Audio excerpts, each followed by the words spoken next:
Namaste, ateng.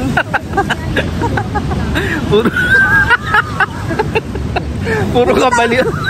Hindi tayo makakapag-umpisa kung ganito tayo. So ayan. 5 by 5 rule. If it's not gonna matter in 5 years, don't make yourself upset more than 5 minutes. Oh, yeah. Kasi, totoo, nung in-apply ko siya sa life ko, kaya lagi sinasabi ng mga tao, yung mga nakakakilala sa kanya, bakit parang ang bait mo? Pero,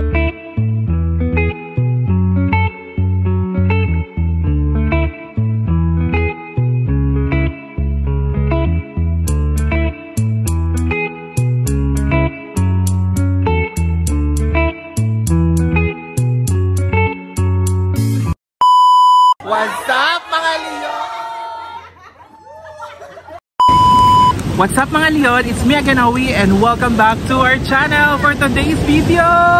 Grabe, pang ilang episode na to. So yun, for today's video, nakikita nyo naman kung sino ang ating interviewin. Yehey, mag-share si Mima. So I think sa mga nakakakilala sa kanya, so, mahulaan nyo kung sino yung kasama ko ngayon. So, yun. Huwag na natin patagalin. Walang iba kundi si Ate Ruby! Ruby Ana! Oh, yay! Tignan niya na. What's up mga Leon? Si Ate Lea. Ate Lea. Hello, Ate Lea! Susunod ka na. Susunod ka na. So, ayun. Ate Ruby, maraming salamat. Thank you too. Ayan, isa rin to sa nilulook forward kong usapan. So, yung naman, yung usapang OFW is makapaghatid tayo ng mga lesson, life lesson, learning that we can also share sa mga manonood natin. Nox, manonood! Kala mo, daming nanonood. Hindi yun. So, ayun, Ate Ruby, how are you? I'm good, I'm great, and fine. Wow! So, ayan. Kinakabahan ka ba? Hindi naman. Hindi mo siyang kinakabahan. Ang ano ko lang is yung baka masobrahan tayo ng oras, gabi na. Kasi madaldal din kami ni Ate Ruby. Puro kami tawanan. So, ayun, Ate Ruby. So, yun, Ate Ruby. So, alam naman ng mga nakakakilala sa'yo o namin na talagang sa Pilipinas, nagtuturo ka, tama ba? Namaste, ateng.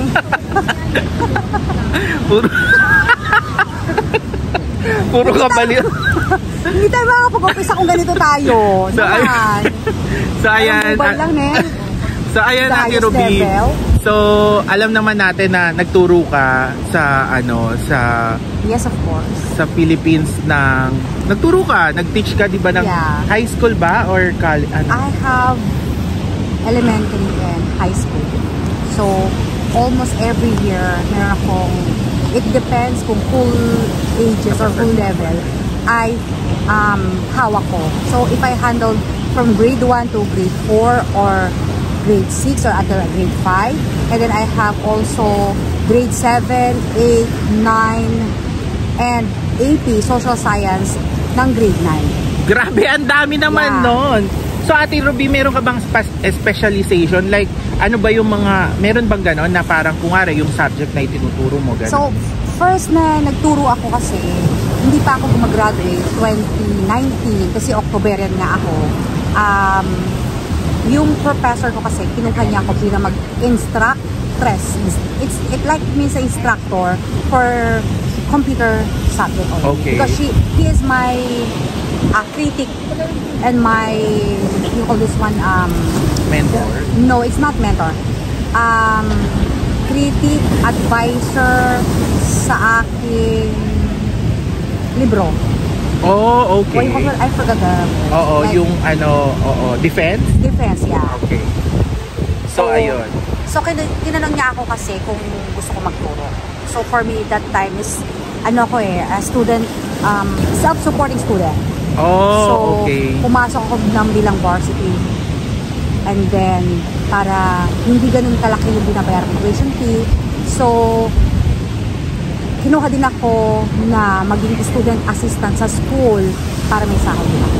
So, sa accounting, cashier, something like that, sa university. And then, so, nag-aaral ako, nagkaroon rin ako ng trabaho, Tapos, minsan sabi nga ng nanay ko na bibigyan lang ako ng pamasahe ng daddy ko. Hindi niya nila alam kung kakawin pa ba ako, makakawin pa ba ako, pero madiskarte akong tao. So, ayan, nagano ako naglaro ako ng badminton. Naging scholar yun, scholar diba? ako para magustusan ko yung aking pag-aaral. Okay. Kasi sa kahirapan, so kailangan ko siyang gawin kahit masakit ang katawan ko, maaga papasok, uuwi ng hapong gabi. Yan. So kinaya ko yun para lang, kasi parang meron ako sa sarili ko na makatapos man ng pag-aaral sa amin, 8 magkakapatid. So, as I hear your story, parang self-supporting student. Self-supporting, talagang pinilit mong maging scholar para varsity. Oo. Mahirap pagsabayin yun. Sobrang hirap sabayin. Kasi, ang bahay namin kasi, or yung town namin, is malayo sa Central, sa Tarlac City. So, magta-travel ako from jeep. Tapos maglalakad ako jeep uli para makapasok, para makarating sa Tarlac State University. Yun, maaga kang aalis para maaga kang makapag-training ng 5:30 or 6:30 until 7:30 kasi may pasok ng 7:30. So, hindi mo kailangan mag-skip sa schooling. Kasi pag bumagsak ka, matatanggal ka sa pagiging varsity. Talagang challenge pa rin. Talagang challenge. Hindi mo papabayaan both. Hindi ka pwedeng bumagsak sa exam. Para ma-maintain ko yung grades, kailangan talagang pusang pag-aaral yan. So, that time, second year high school ako, second year college ako. So, from morning until 7:30, training, 7:30 papasok ako sa third floor pa.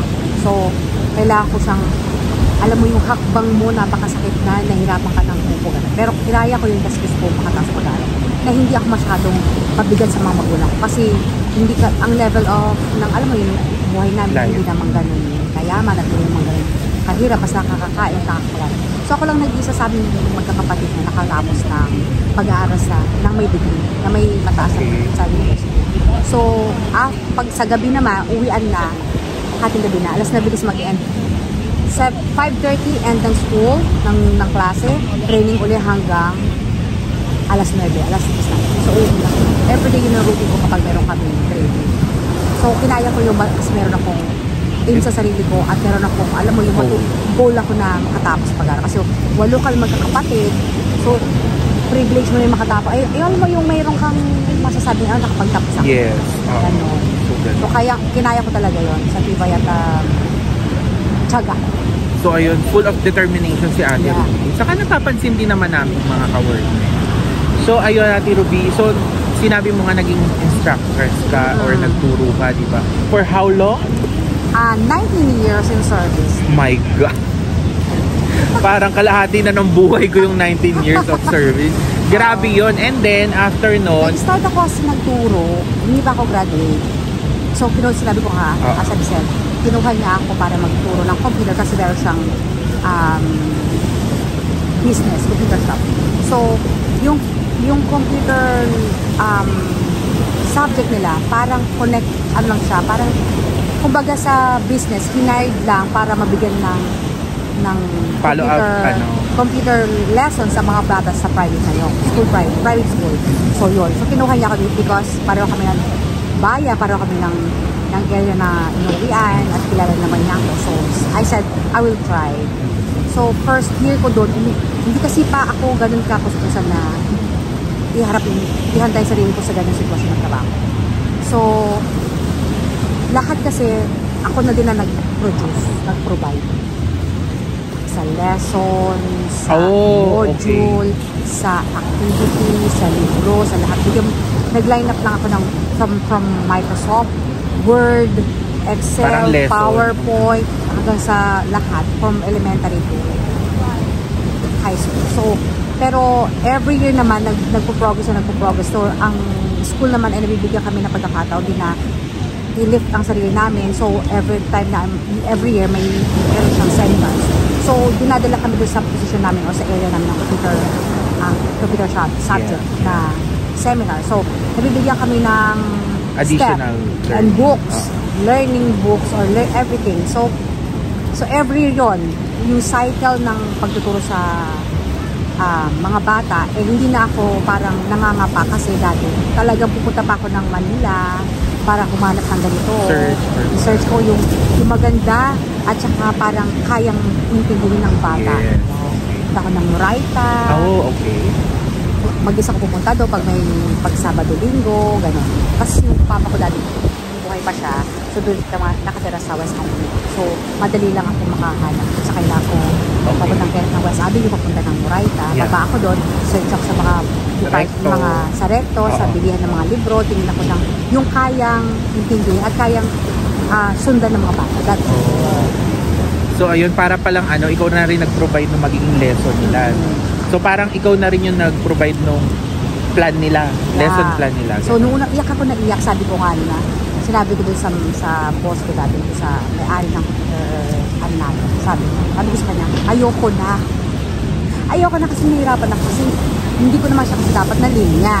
So, kasi ako na lahat, parang tipong that time, ako yung mag-book. Pero, yun nga, sabi ko nga, thankful, every year, yun nga, naging progress. Nag-improve lahat. So, yun, kinaya ko naman. So, ayan.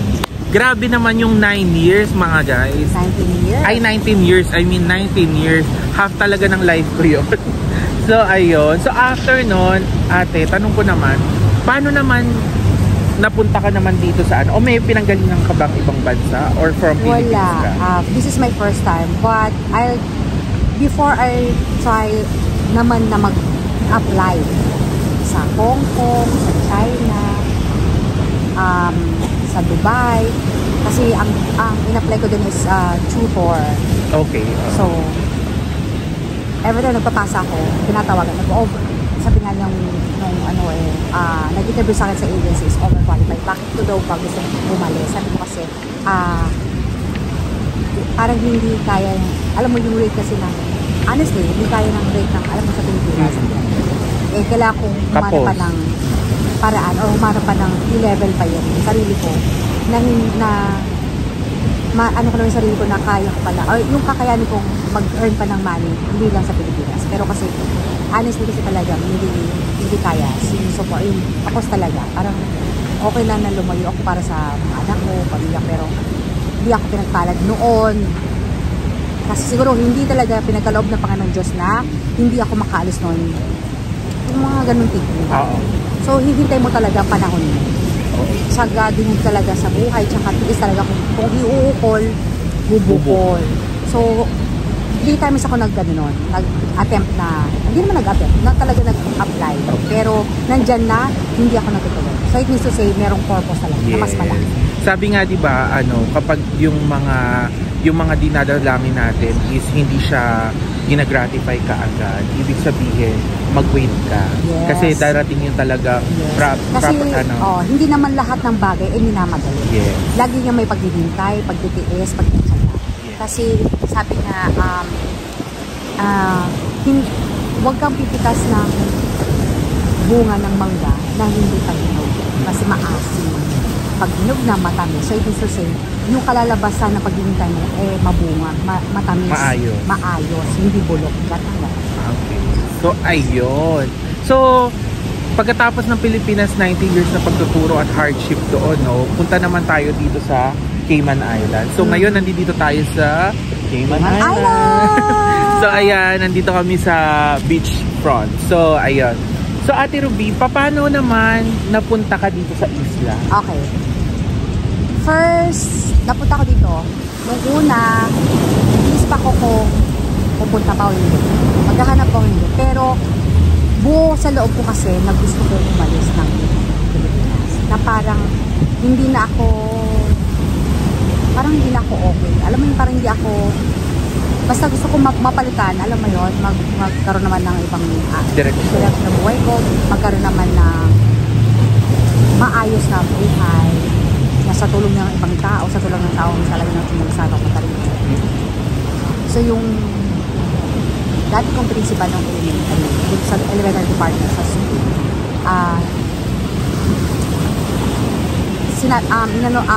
tinanong ko siya kung, or may nagsabi sa kanya yung aking hindi ko magalang siya kasi kung pwede niya ako hanapin ng trabaho dito.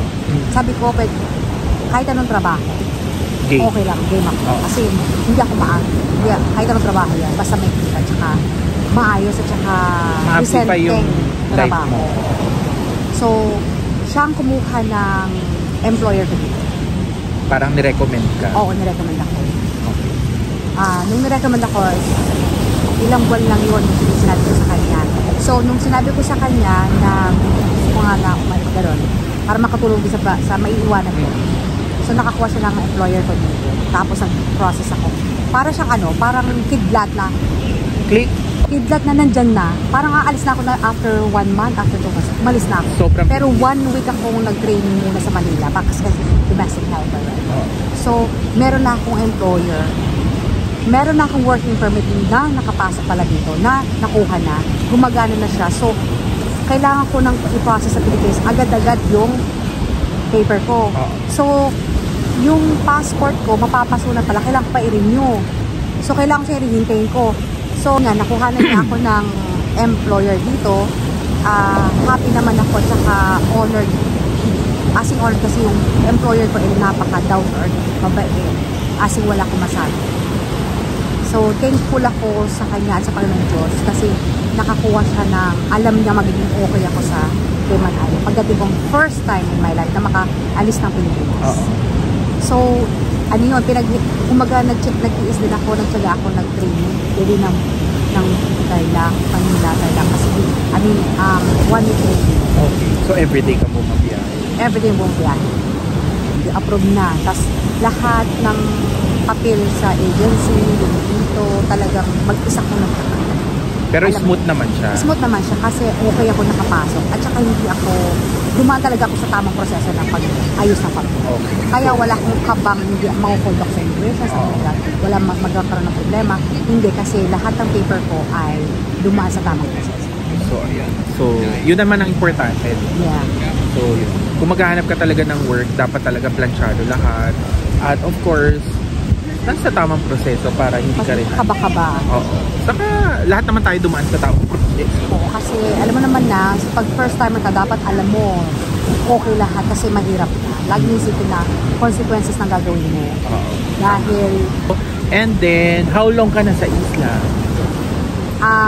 magpa 5 years na ako sa July Ay, wow! 6. Dumating ako dito ng July 6, 2019.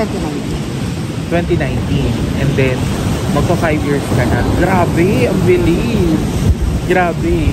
So, ayun, sa 5 years mong yun, kwento lang natin, no, di ba? Typical naman tayo, di ba, na pag meron tayong kamag-anak sa abroad, syempre, bilang nasa Pilipinas tayo kung wari, di ba, parang mahilig silang magpadala ng mga ng mga package, ganyan. Yun, gusto ko lang din malaman nila kung paano yung strategy na ginagawa mo sa pagpadala ng package. Kasi natatawa ako sa kanya. Kung magpadala kasi siya, isang bulto, tapos yun na, tapos matagal na ulit. So, ayun, kwento mo ate. Kasi una ako nagpadala ng box, 2 box yun kasi yung mga items na nabibili ko sa thrift shop, sa mga doon na nag-donation na kailangan magandang bilhin, binibili ko yun. So, nilalagay ko sa box. Yung worth it naman na ipadala kasi ang mahal ng padala, di ba? Yes. Siyempre, hindi ako magpapadala ng puro damit lang. Hello? Di ba? So, kailangan kong magpadala. Pero hindi yung padala ka ng padala na sa box. Yes. Alam mo, hindi yung may iiwak ka sa pulsa mo. So, kailangan ka magpadala ng worth it yung items, yung hindi masisira, at saka, alam mong i-divide yun. Laging may plastic para sa ganito, para sa ganito, para sa ganito. Para yung box, alam na nila kung kanino yun. Kasi kung hindi, baka mag-away sila, kulang pa yung box, hindi na ako magpapadala. Ay, wait lang, since nasabi mo yan, ibig sabihin, ano yun, kamag-anak mo, kasama Pamilya mo, ko. Pamilya mo. So, ibig sabihin, parang nakalagay na, parang kung itong plastic na to is para kay ganito. Kapag wala naman akong pangalan na ganon, alam mo na i-divide dyan sa magkakapatid. Ang inaalis ko doon, yung 2 ate ko na nasa abroad din. So, yung sa kanila, mabibigay din sa iba. Kasi kaya naman nila magbigay. Oh, okay. Ang lagi... And wala naman sila sa Pinas. At lagi ko hindi is yung nanay ko, yung mga anak ko, at yung mga kapatid ko nasa Pinas. Nasa Pinas. Okay. So, ayun. So, gaano ka bulto yung pinapadala mo? More on Ano ba yun? Nung una, pagkain, sabon, dilata, konting damit, pero honestly, ang talagang lagi yung nasa bagahe ko is yung mga tools. Tools, as in mabibigat at Okay. bumili ako isang bultong sabon. Maraming toothpaste. Yan. Kasi mahal ka Pilipinas. Dito medyo, dito kasi sa Cayman Island, madali kang maglabas ng pera. Kahit pa $1 yan, $2, $5. Kasi pag convert mo kasi siya sa into peso, pag sa Pilipinas, mahirap yung ano yung sa bulsa yun. Ilabas. Bitawan. Isipin mo, ay, ang mahal. Kamahal. Kamahal. Pero dito, isa kasi mabibili mo, sale sila $1. $1. 99 cents, diba? Kaya ng bulsa mo, minsan nakakapulot ka pa nga ng cents, diba? Minsan, nonsense, napupulot mo pa rin. Kaya yun. So, pero nung last nagpadala ko, 4 na box. Oo, isang bulto talaga. Isang bulto, pero enough na yun hanggang ma-roll over ako. Enough na siya. Oo, so, nakalculate niya na. Minsanan na yun. Hindi na ako magpapadala ulit kasi nilagay ko ng lahat ng cost ko doon. Oo. Pero okay na yun. Kasi ang gusto ko lang inuwi doon, yung mga tools like chainsaw, one bucket o yung pinakamaraming bilang ng tools. 300 sa Craftman na tools sa sasakyan, kung saan yung tools. Yun, circular saw, yan, para maiuwi ko yun. Bakit eh? Kasi sa Pilipinas, sabi ko nga sa'yo, mahirap maglabas ng ganong pera. Pero dito kasi may eBay trade, may marketplace na mabibili mo ng mura. Mababa. O diba? $50 mong binili yung circular saw. Sa Pilipinas, magkano yun? Kaya mo bang labas ng ganun lang? Dito may lalabas. So ayun guys, para lang din sa kaalaman ng iba, no, sa mga nagre-receive ng mga package natin, no. Katulad ni ate, ang ginawa niya 4 boxes hanggang ma-roll over na siya. Ang ibig niya sabihin, dito kasi sa isla 9 years yung pwede mong stay. Since may 5 years na siya, may 4 years pa siyang remaining. Ang ibig niya sabihin, sa 4 years na darating, hindi na siya magpapadala. Kumbaga, 4 na yung pinadala niya, ibig sabihin, 1 taon na yung kada isa. So, renewal force niya na. So, ibig sabihin, kami dito sa isla as OFW, we also calculate din kasi. Kasi kapag lagi kami nagpapadala, wala talaga rin kami maiipon. Kasi, ang equivalent ng pera din, almost 4 times ang value ng pera sa Pilipinas. So, kung susumahin mo, yung 4 na box na yun, aabutin na ako ng almost 150,000. Magkano kung binili mo na chocolate? Magkano binili mo ng dilata? Almost 700, 600. Ikwenta mo sa Philippine money, magkano na yun? O isang box lang yun. Yung isang box. Correct. Yung sabon mo, diba? Yung lotion mo, yung pabango mo, yung ganon. Kaya minsanan, kasi para makalculate mo rin yung pera mo, kung may matitira pa ba o hindi. Hindi mo na iisipin na makapagpadala pa within 4 years kasi okay na yung pinadala mo. Naranasan na magpadala, naranasan mo na magpadala, nakareceive sila ng package. Yun na may importante, yung ma-feel nila na merong nagmula something na nandito sa isla or from OFW papunta sa Pinas, sa kanilang mahal sa buhay, na meron palang ganun yung feelings na meron kang marireceive na box, padala box mula sa ibang bansa. Not unlike yung wala talaga, uuwi ka na, nakauwi ka na, wala ka pa na ano mo yun, pasalubong man lang, wala ka na. Kasi bilang OFW, hindi naman tayo pwedeng umuwi ng walang laman ang bulsa. Hindi tayo pwedeng hindi tayo pwedeng iiyak na lang or wala akong nag-ipon, wala. It's useless na magstay ka sa abroad, magbilang OFW nang wala ka namang naitabi kahit paano sa sarili mo, sa pamilya mo. So ayun guys, so ibig sabihin kaming mga OFW, syempre more on, we want to give the best friend somehow na maiparating sa inyo. And then, somehow, syempre, kailangan din naman namin tabi para sa amin. Kasi dito sa isla, hindi naman kami basta-basta kailangan namin umutang, may kamag-anak kami. Wala. As katulad ni Ate Ruby, wala siyang kamag-anak dito. And puro kaibigan na dito na lang din nakilala. And ako, wala akong pamilya talaga dito or wala akong mga relative and all. Pero may mga kaibigan din ako from Philippines na kasama ko dito. So, ganun siya. So, at may kanya-kanya rin tayong mga hinaharap, di ba? Yes. Hindi rin naman pwedeng hihiram ka ng ganitong amount, ganun. So, ayun. Kaya kami, sometimes, diba, hindi rin naman kami kagad makapagbitaw ng pera kasi we also calculate yung mga bayarin dito. For example, kapag may kailangan bilhin or pag sa Pilipinas, kapag meron silang kailangan or asing talagang kailangan bilhin, is ilalagay nila o sasabihin nila kung kailangan. Kasi para mag-a-adjust din kami, hindi naman kami sumasahod araw-araw. At yung sinasahod din namin, meron din kami mga binabayaran dito at saka sa Pilipinas. So, yung matitira sa pera namin, sa sahod namin, is alam mong tamang-tama lang na may maitabi kahit paano. Kumakain din naman kami, diba? Kung naputol yung tsinelas, naputol yung sapatos, kailangan namin bumili. Kung napunit yung panty, yung bra, kailangan namin bumili. So, parang matagal-tagal ka na nga hindi nagpapalit ng panty. Hindi pa nga. Yung panty ko na binili o dinala is galing pa Pilipinas. Wala pa akong binili.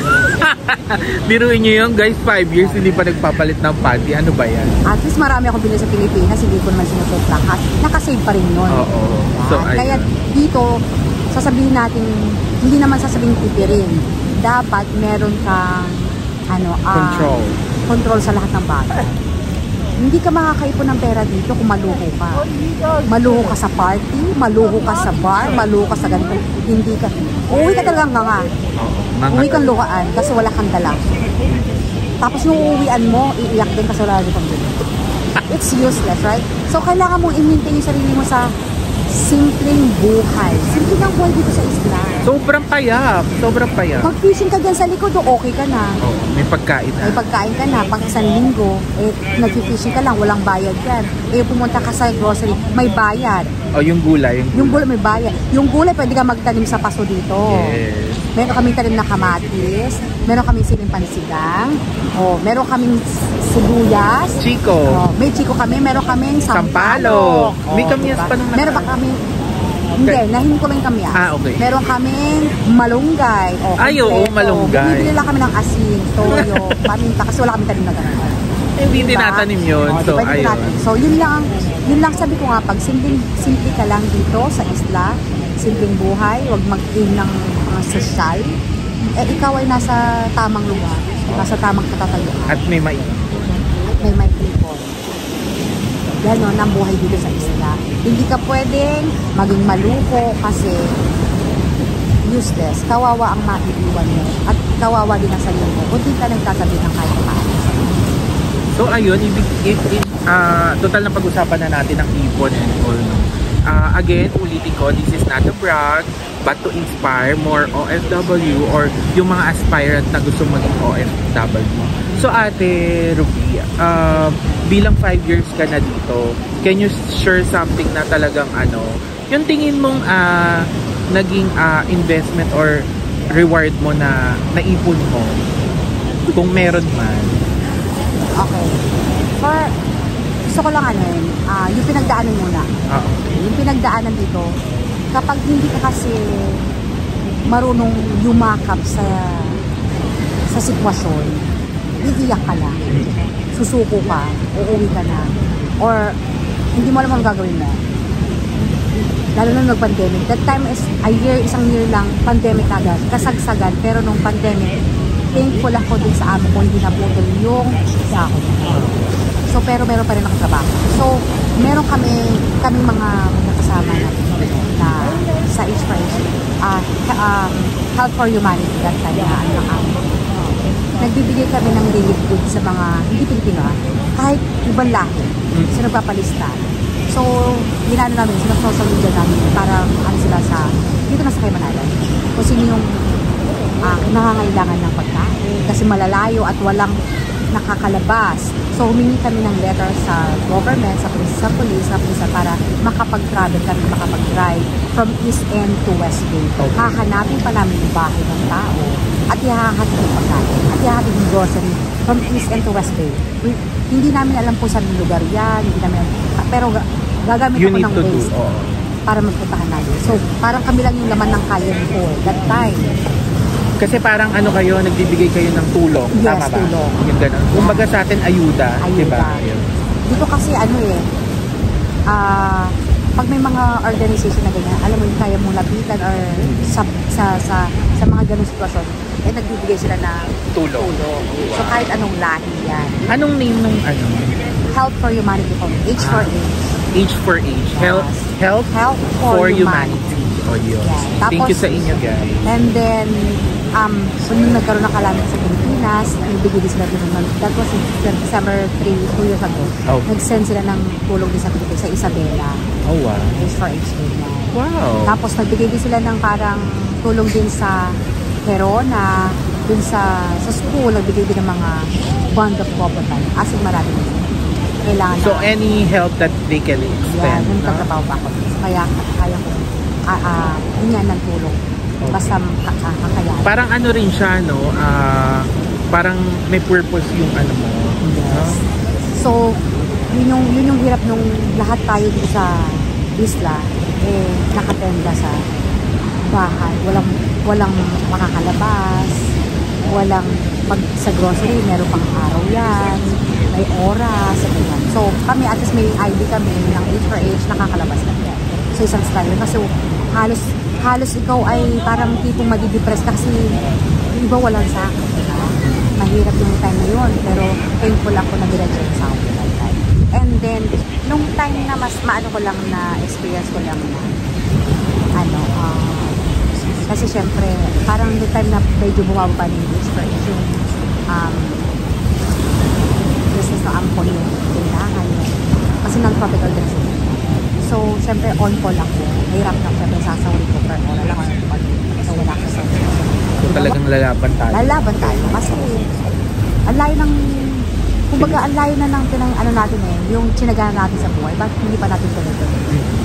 Yung pinagdaanan natin sa buhay na parang, alam naman natin na tayo pinagdadaanan. Yeah. Individual differences. Yung story mo, story na iba. Iba-iba. Problema na iba, problema na iba. Pero, bilang OFW, kailangan tayo, isa sa pinaka dapat lagi natin kao is yung pagiging matyaga at saka tapang ng dibdib talaga. Bibigay ka kasi. Wala, iniyak na ako lang. Kasi ang hirap talaga. Iyak ako. Pinagdaanan ko na at parang isipin ko kababae kong tao ginagawa ko. Panlalaki. Pero kaya ko yan. Wala akong inuurong ang trabaho. Nagpintura din ako ng buong bahay. Wala akong hindi ko kakayaya. So, pero kinaya ko yan. Hanggat kaya kung sabi ko hanggat kaya mong tumayo, magtrabaho, go. Huwag kang bibitaw sa laban. Kailangan mong panindigan ng pinayuan. Hindi para sa'yo eh. Para kasi may purpose yan. Bakit rin yung OFW? Para saan? Sa sarili mo lang ba? O para kanino? Kasi syempre meron akong anak. May dalawang anak na dapat kong, alam mo yun, kahit na paano hindi yung sitwasyon sa Pilipinas. Kahit alam kong, sinasabi ko kasi mahirap ako ma-interview. Parang ganon. Pero, kailangan mong tatag talaga. Matibay ka matibay. Minsan sabi ko din ako ay hindi ko na kaya kong lahat. Parang naging matigas na, ubus na. Pero iiyak ka pa rin kapag naisip mo na may tao. Kaya rin nagpumasok sa tapos sasabihin papakwento mo. May iyak ka dahil hindi iyak sa sama na loob hindi ganun. Naiiyak ka kasi napagtagumpayan mo yun. Kinaya mo. Kinaya ko pala yun. Parang ganon. Parang proud ako sa sarili ko na kaya ko pala maging ganon. O kinaya ko yung trabahong ganon. Hindi mo kakahiya kasi hindi ka nagnakaw. Hindi ka tumanggap ng pera sa ibang masamang paraan. Kinaya mo dahil sa pawis mo, sa hirap magtrabaho. Yun ang ng OFW. In the first place, malayo ka sa pamilya mo. Yung hirap mo, nagtrabaho, ang tiyaga mo, lonely ka, wala kang kapamilya, ginagawa mo kapamilya ang hindi mo kapamilya para lang meron ka parang sabihin pamilya ka dito. Hindi ka talaga nag-iisa. Hanapin mo yung sarili mo na alam mo maa-at-is ka na hindi ka nag-iisa. Hindi mo, kasi may mga OFW kasi na alam mo yun na nagpapatuwa ka kasi wala nang yun yung gano'n. Yun yung mga huwag natin gagawin.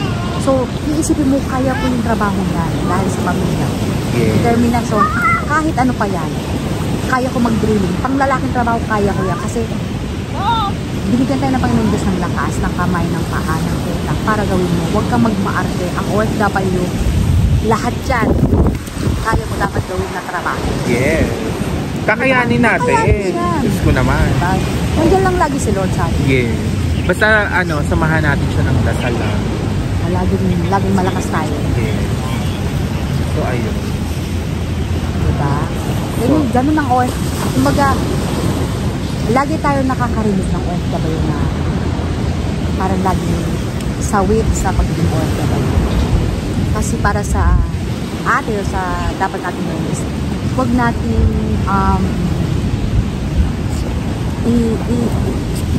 idikit or parang sundin yung mga, or hindi naman sundin, yung parang i-weigh mo ang sarili mo sa pangit na buhay bilang OFW. Ang ibig kong sabihin, pag OFW ka, matuto ka ng i-direction din ang buhay mo. May mga bansa kasi na pinupuntahan tayo na para easy lahat. Like, for dito sa Cayman Island, ang buhay dito simple lang. Simpleng-simple, napakatahimik, okay ka sa lahat. Parang alam mo yung ganun. Pero ikaw na mismo bilang OFW, kung paano mo handlein ang buhay mo. Kung ikaw ay magiging okay or hindi. Kung magiging simple o hindi. Kasi ikaw ang driver ng life mo. Bilang OFW malayo sa pamilya mo, dapat alam mo ilagay sa tamang position o lugar ang sarili mo dahil ikaw ay bilang OFW. Siyempre marami ka rin dapat iwasan, dapat na hindian, dapat hindi gawin kasi wala naman tutulong sa'yo. Yeah. Malayo ka sa pamilya. Saka para may matira din sa'yo. Yun. Kasi kawawa ka pag wala kang bubunutin. Walang tutulong sa'yo. Minsan kasi parang hihiram ka pero pagdating may sinasabi. Diba? Parang minsan nga tinulungan mo pero pag ikaw na nandun sa puntong ikaw nang humingi tulong, wala din, diba? Parang totoo yun. That's a real life. Real story ng life yan. Yun yung asin na sabihin mo, that's life. Minsan sasabihin nila, madamot ka. Tapos sasabihin nila, porkit nakapunta ka lang dyan, tinulungan ka rin. Hindi eh. Kung tatayo ka sa kinatatayuan, kung nakasuot ka sa tsinelas namin, sa sapatos namin, maiintindihan mo kasi kung ano yung pinagdaanan namin ng mga bilang OFW. Kung parang mahirap ka na nga sa Pilipinas, sa pinagdaanan mo sa Pilipinas, pagdating dito, pahihirapan ko yung sarili mo. Huwag naman gano'n. Diba? Kaya ka nga na humingi ng second chance na iangat ang buhay mo bilang OFW, embrace mo naman na yun. Pangalagaan mo, bigyan mo ng importansya yun. Mahalin mo yun. Diba? Kasi lahat naman ng bagay may katapusan yun.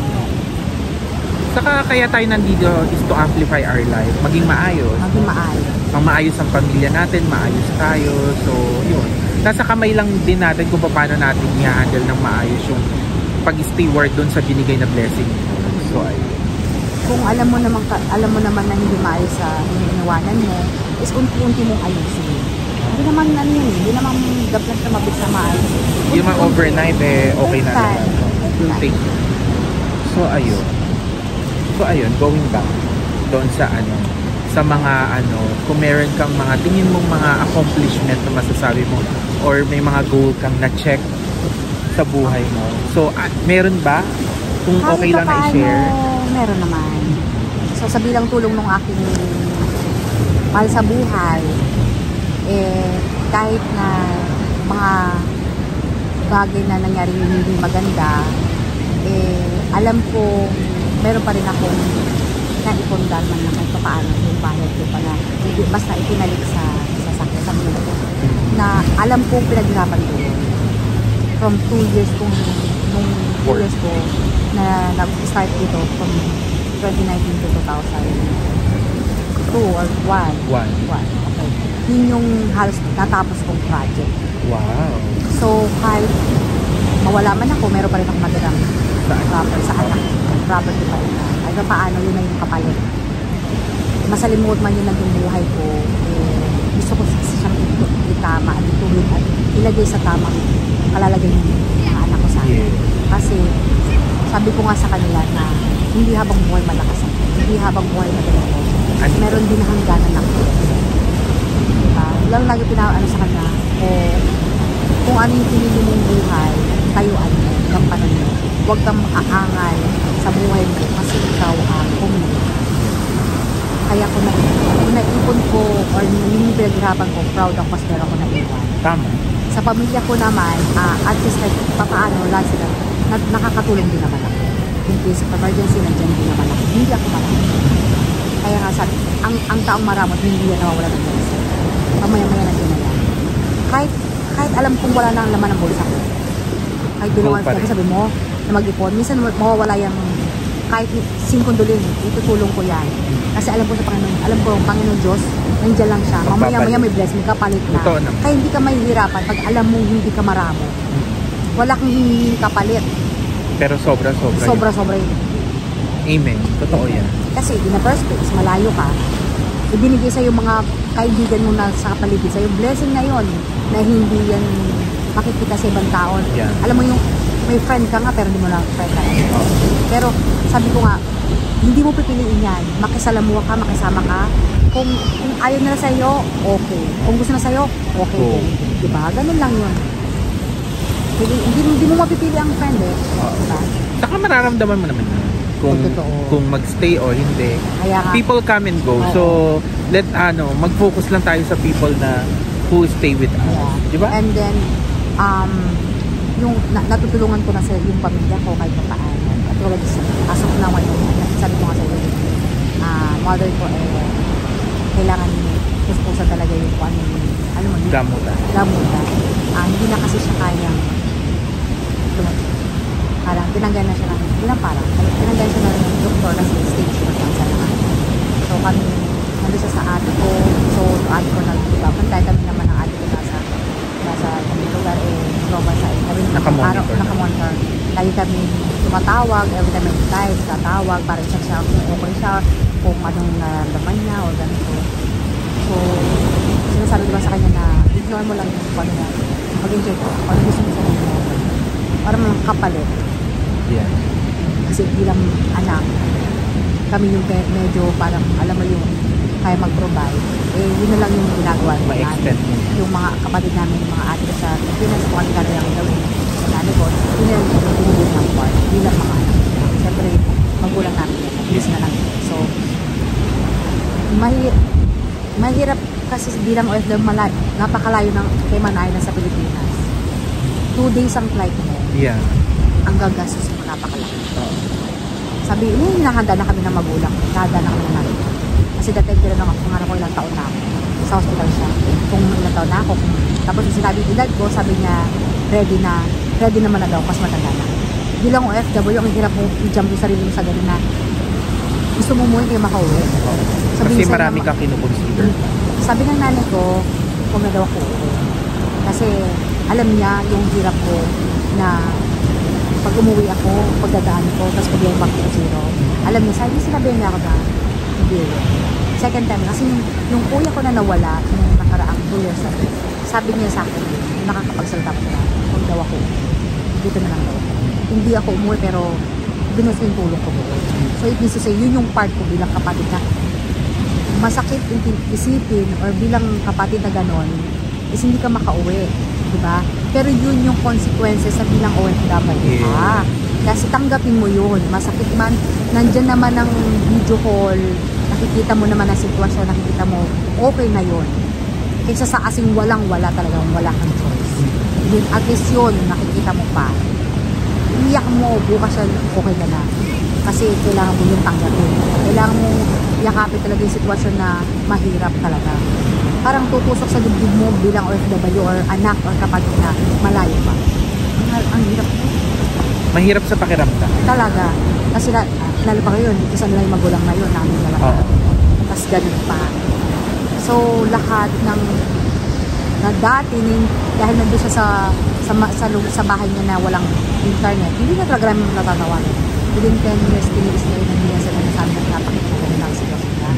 So, kami naman, hindi namin lang namin na kaya. Ayaw na rin niya magpakita mo kasi lalo nabili ang katawan. So, ngayon, nakamonitor kami every day. Magkaibang oras. Umaga dito, gabi doon, umaga dito. Tulog tayo, gising sila. So, kami nag-a-adjust ka. Nag-a-adjust, pati siya nag-a-adjust. Sabi ko siya, pag hindi kami nakakall sa kanya, matulog siya, magpahinga siya. parang iniisip mo sometimes na, kaya nga, paggising siya, alam kong gising pa siya, tatawagan namin siya. Alternate mo na ate ko, or kami, Join. join kami sa call. Kasi, ayoko yung, bili siya ng pag-isip, ayoko yung makaisip siya na kung ano-ano. Alam mo yung bilang magulang, isipin mo yung pamilya mo, maiiwan mo ng gano'n. Okay? Nakikita niya na mahina siya, tapos siya wala sila magawa, parang hindi mo gano'n. Bilang OFW, katulad ng dalawang kong ate na hindi naman kami makauwi. Baka, alam mo yun, isa man naman makauwi sa amin okay na ako din. Sabi nga nung ate ko din, isa na pangalan ko, huwag na ko uwi. Mahirap yung sitwasyon nila kasi yung gagasusin mo, yung days mo lang, lilipad ka ng 2 araw, kung hindi niya ng 2 weeks, 9 days lang yung pulin mo, talagang iyak mo na lang. So yun yung isa sa sa mahirap para sa bilang OFW. Parang kalaban mo yung yung emotional. Kasi pagdating sa pamilya, kilala naman natin, 'di ba, sa Pilipinas, kapag may emergency kahit nasa probinsya ka, you can go right away. I mean, 'di ba, you will do. But here, we can go home, but grabe yung magiging sakripisyo na sa money, 'di ba? Marami kang isasakripisyo. Kasi sasabihin ng ibang tao, ba't siya kapag pumunta? Layo-layo naman dyan. Dito kami dinala ng Panginoon. Yes. Dito kami itinakda.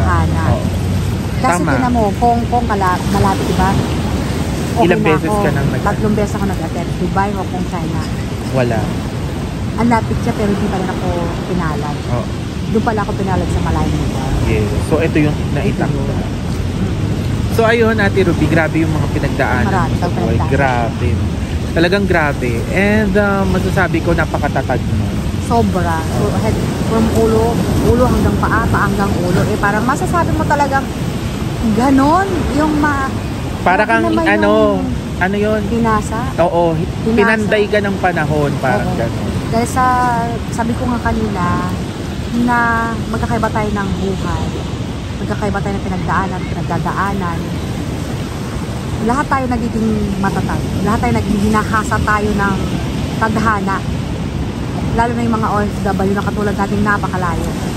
Kasi ang dali natin mag-isip ng bagay na pwede mong ikawala sa kawalan. Yeah. Pero bilang matatag, bilang taong isipin mo na yung nangyari na sa iyo noong nakaraan, huwag mo nang gawin. Napagdaanan mo na, okay ka na.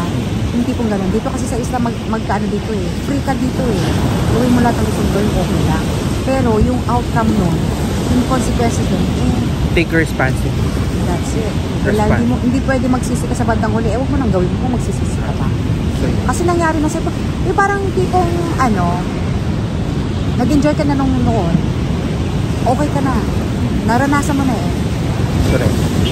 Ka na, yung era mo ngayon ka na, take it slow na lang. Parang chill na lang, ganon. Yung ganito, pag-beach na lang. Pag may time. Pero minsan sub din sa trabaho yan. Siyempre kakayod tayo. Yun naman aim natin dito na para makatulong sa Pilipinas at makapag save sa future ng family. Kasi hindi naman habang buhay yan. Oo. Kaya kailangan go for the gold ang life. So ayun, grabe yung mga pinagdaanan at tagumpay at accomplishment natin sa buhay, no, Tiro? So ayun. So meron akong papakitang picture na may papakita akong picture and then magsabi ka lang ng message about dun sa picture. Okay. So yung picture, ito siya. Ikaw yan. Anong masasabi mo dito, Tiro? Yung taong yan ay napaka-tibay ng sa lahat ng bagay. Sa lahat ng pinagdaanan. Masabi mo, kaya-kaya na. Tilisin na lahat. Para sa pamilya.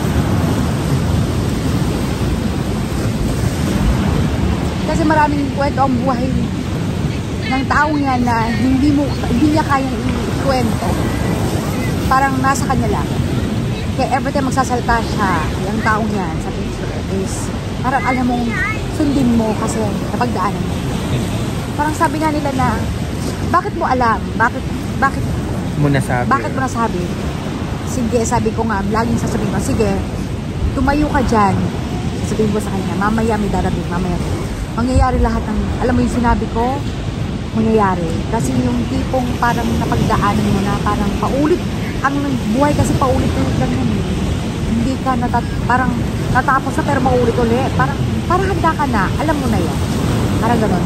Hindi kailangan kasi hindi kailangan kasi na parang lagi kang bago sa lahat.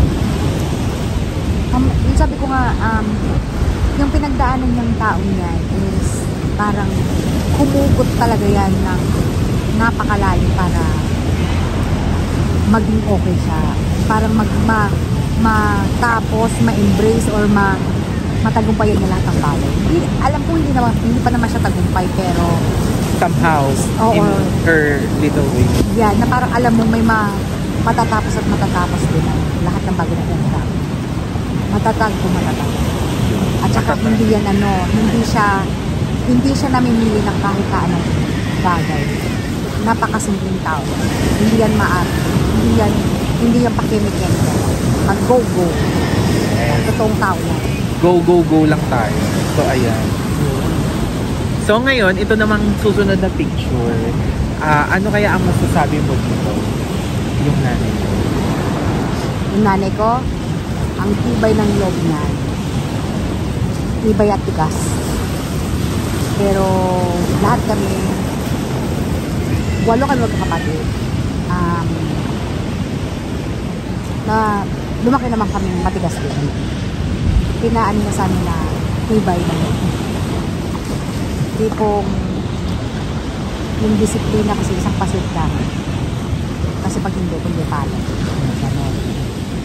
Noong bata kami, pag tamad yung mga ate ko sa kumputso, pag tamad sila magpupas sa pizza, ang gagawin ng nanay, kuha yung daw sa akin. Makakainin kami sa daw ng saging. Kahit may sabaw man yan, kahit naloon, papakain kami. Ibig sabihin nun, kung tamad ka, wala ka mapapala. Kumain ka sa wala. Oh. Kaya gusto niya i-aim kami ng mataas. Yung i-lift naman namin sa sarili namin na yung pananalig sa Diyos na makakaya namin yan. Kaya tinangan niya, diba? 43, ang kaya ko na ihanda sa sarili ko. Matanda natin. Ibig sabihin, kaya ko na mawala. Pero bilang anak, syempre masakit yun. Nag-isa na lang. Pero siya binuruan niya kami bilang mataas, mapapala. Siyempre, tumayo ka sa sarili mong paa. Parang 18 years old ka, kaya mo buhay sa sarili mo, sige. Go. And tingin ko naman nagtagumpay siya doon kasi grabe ka naman talaga. Napakatibay mo naman talaga. Oo. Siyempre marami kami na pagkukwentuhan na hindi na namin dito diniscuss. Siyempre, alam na namin yung sobra na rin mga personal na lang, tapos okay ka na. So, ayun. Ito namang susunod na ipapakita natin. Ano naman masasabi mo kay Mickey Mouse? Si Mickey Mouse, yan kasi nung bata, kasi ganito yan. Dito mo lagay. Nung bata kami, syempre baby nga ako, di ba? Sa konsuman. Wala kaming TV. So, kailangan namin, makinood sa kapitbahay. Sa kapitbahay. Ng bintana para makapanood ng TV. Very teleserye. Siyempre, pag tanghal na hapon na pagpaswip, uwi na. Pero anong ginagawa niyo dyan? Siyempre, nakikinood. Pero mga cartoons, diba? Tapos nakita ko yung mga bata, may damit na Mickey Mouse, may mga so, gano'n. Kasi ang ganda-ganda, parang napaka-social, napakayaman, diba? Kasi siyempre, mahirap lang kami, hindi ko makapili. Minsan, magugunting lang kami ng paper doll, mga gano'n. Gagawa. Yun, gano'n lang. So, parang ang ganda-ganda, parang, pag yung kwento ni kasi nito, parang, naalala mo yung kabataan mo? Yung parang hindi nang iiwan ng kaibigan, yung tumutulong pag may problema, nandyan. Yung nanay ko kasi pinapagalitan ako noon. Pag sabi niya, masyado akong buhos sa kaibigan, sa mga barkada. Masyadong? Buhos sa kaibigan. Okay. Yung lagi akong kasama nila, tumutulong sa kanila, unang-una sila bago gano'n.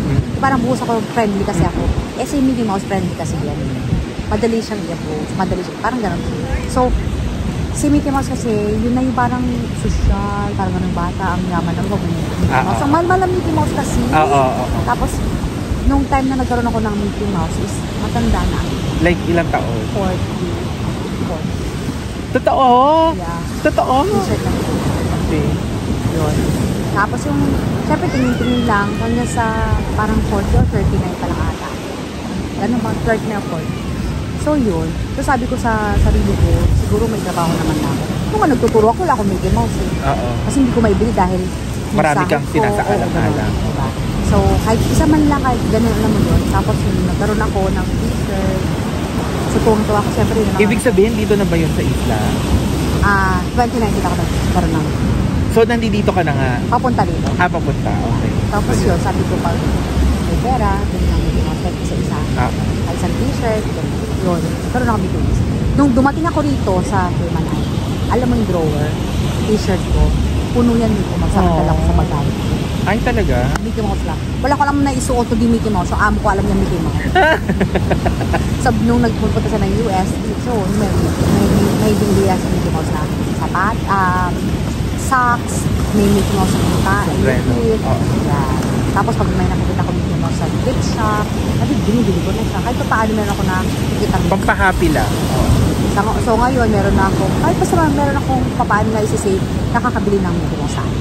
So meron na akong quintas, may relo, stuffed toys, medyas, may mga, alam mo yun, hindi naman ako nagpo-collect, pero pa isa-isa lang. Hindi naman siya parang naasing addict ako. Basta meron lang akong Mickey Mouse. And I think somehow people are giving you naman. Si Mickey Mouse kasi jolly person. Jolly siya kasi. Diba?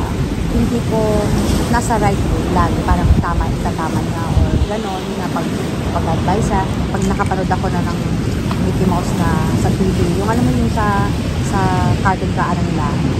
So parang sabi ko, hindi naman naman kayo na to. Sila Daffy Duck, Daisy Duck, Goofy, yan. So parang, tipong, ang gandang, alam mo, ang gandang panoorin at ang gandang i-apply mo sa sarili mo na parang, simpleng tao ka lang pero nakakatulong ka sa banita. Hindi mo kailangan ng perang bago ka tumulong, mayama ka. Simpleng bagay lang na tulungan ng ibang tao. Ibang simpleng paraan lang. Para ka na rin sila. Ay pag masakit ang ulo ko, susubsub sa kanya. Tapos ganun ko siya, sa likod ko. Ganun. Tapos may nakatulog na ako. So wala na. Kaya pag minsan na siya pinasa ulo ko siya, yung tiger bomb, mga gano'n, pang kahit, naiiyo, di ko alam kung nasaan. Asa ba yun? Alam parang tao, asa ba yun? Tinago mo na naman. Tapos nakapain ko gano'n. Makikita ko, nasa kanya. Diba? So siya yung parang safe blanket. At least meron kang somehow na nakakachika. Minsan hindi na ako nag-uunan sa pilo ko. Ito sa kanya ko. Tapos parang nakakatulog ako, madali ako matulog. Parang siya yung safe blanket. Parang ganun. Parang syempre sabi ko nga, kahit yung edad ko ngayon, may somehow nagiging karoon ako ng childish. So parang nag-iisip ka na kayo. Parang, ang hirap kasi parang lumaki ako na hindi ko naranasan magbasa. Alam mo yun? Maging bata talaga. Na alam mo meron kang ganito, meron kang ganito. Kasi ang hirap nito. So nung nag-start ako nagbilang OFW, sabi ko paano, nakabilan ko ng kahit ang gusto ng anak. Yun, kasi parang naranasan ko na kasi wala talaga. As in wala. Kaya pinipilit ko sarili ko magtrabaho, ilipan sarili ko na kumita ng pera para hindi naman ako mamatay ng bilatang. Totoo naman. Kaya, yun, sabi ko, kahit paano makabila ko pa isa-isa, yan. 2019 o 2020 ko nabili ito. Binigay lang sa akin ito. Sa Coshules. Yung unang labas ng Coshules. Almost 4 years. Yan. Buhay pa rin. Buhay pa rin. Nangayayat lang. Nangayayat kasi nakalaba. So ayun, grabe yung mga pinagdaanan, tagumpay, at ang dami-dami pa natin na pag-usapan na I hope naka-inspire din sa kanila. No? So Ate Rubino, to end this interview, meron ka bang Bible verse or life verse or meron ka bang motto in life? Isa lagi kung isa or dalawa lang. Yung una is time is gold. Kasi ako yung tao, hindi pa tumpik-tumpik. Alam mo yung, kung bibigyan mo ng importansya ang oras, hindi ka maghihinayang sa lahat ng bagay. Kasi, tipong, parang wala ka dapat yung sinasabi ng manyana habit, na mamaya na. Hindi kasi mag-progress din. Ako, time is gold ako. Parang, gawin mo na, para mamaya pahinga ka na. Parang ganon. At saka yung to cease to believe. Hindi mo ako pwede paniwalain ng agad-agad na wala kang, hindi ko nakikita. Kasi mahirap yung mag-conclude ka ng wala kang evidence. Resibo. Maniniwala sa sabi-sabi lang. Ang taong naniniwala sa sabi-sabi, walang bait sa sarili. Diba? Talaga naman. Ibig sabihin nun, lagi ko sinasabi, maski sa amo ko dati, to see is to believe. Kasi pag madali ka magpaniwala, kapag ikaw ay OFW, nga ka. Kasi marami akong, alam kong marami ganyan. Na-scam ba? Na-scam. Alam mo yung gano'n? Kaya to see is to believe. At saka matuto ka magtira na importansya pag umahal sa sarili mo. Important. Time is gold. Kasi hindi ka bumabata, tumatanda ka, kumipina ka, hindi ka lumalakas. Gawin mo na yung dapat mong gawin nang meron kang panglakas. Yes. Kasi pag wala ka ng lakas, wala na yan. Tapos saka ka magsisisi bandang huli. Kaya kasi sabi time is gold, do what. Tapusin mo na lahat. Gawin mo na lahat sa tamang panahon. Hindi yung sa bandang huli. Magsisisi ka. Yung pwede mong ika-aseso ngayon, gawin mo na. Hindi yung, ay, sayang, ginawa ko na sa akin. Diba, alam mo yan. Ba't mo gawin? Time is gold, do. Parang, yung tipong, huwag kang manghihinayang, huwag kang magpatungtungtungtong sa bagay na alam mo, nandito. Okay. Kaya dapat, hanggat may panahon, gawin. Parang sa pamilya, diba? So, if you can extend help, do it right away. If you can say, I love you to your family, to your loved one, do it right now. Hindi pa huli ang lahat sa mga tao na yun. Yeah. Ibig sabihin kasi nga, sabi ko nga sa'yo, hindi, bilang OFW kasi marami ka talagang consequences na dapat kaharapin. Time is gold. Kung alam mo, sa Pilipinas, may kailangan silang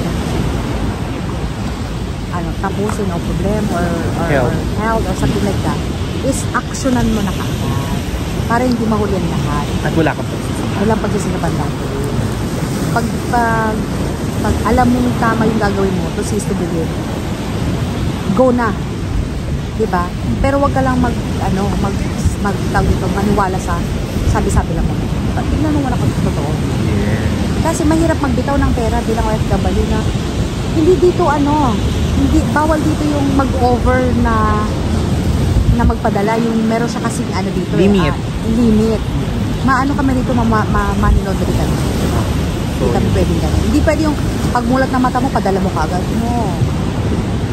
Saka hindi rin kami laging may ipapadala. Yun. May kinukonsider din kami mga bayarin. Hindi laging Pasko. So, ayun. Tipid-tipid din kayo kapag. Correct. Tipid-tipid. So, ayun, Ate Ruby, thank you so much! Thank you. And thank you so much everyone for watching this video until this very end. And kung meron pa kayong gustong makausap natin dito sa Usapang OFW, comment down below. And don't forget to subscribe to my channel. It's Noe Padua Napaton. Okay? Thank you so much everyone. Bye for now! Bye! Thank you, Ate Ruby!